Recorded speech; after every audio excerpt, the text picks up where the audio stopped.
nimi on Eerika Laine.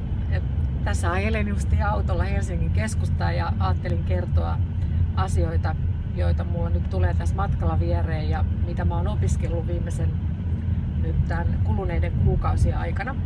Mä oon ollut Amadeuksella ensi syksynä marraskuussa 10 vuotta ja sen 10 vuoden aikana niin ollut tekemisissä globaalien online-matkatoimistojen kanssa sekä suomalaisten kivijalkamatkatoimistojen kanssa ja nähnyt alan murroksen ja muutoksen maailmalla sekä täällä Suomessa.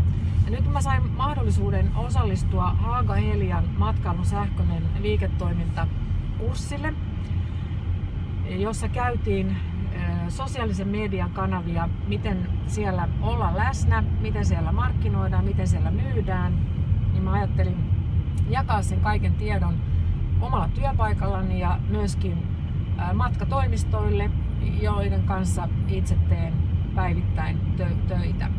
Ja mä oon tehnyt nyt omaa oppimistani varten casein Retro Travel Agency, jota mä oon jo alustavasti aloittanut ja jatkan sen kautta opiskelemista, että miten mun tulisi sen matkatoimiston kanssa olla netissä ja missä kanavissa, miten mä saisin siellä näkyvyyttä, kohtaisin oikeat ihmiset, markkinointia ja ennen kaikkea mitä mahdollisuuksia sieltä olisi saada lisämyyntiä.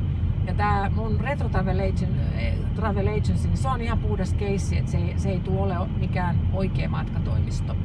Ja nyt ilolla odotan vaan, että me tavataan seuraavan kerran ja mä pääsen sulle kertomaan kaikesta tästä, mitä mä oon oppinut ja mahdollistamaan sinulle uutta liiketoimintaa ja näkyvyyttä sosiaalisessa mediassa.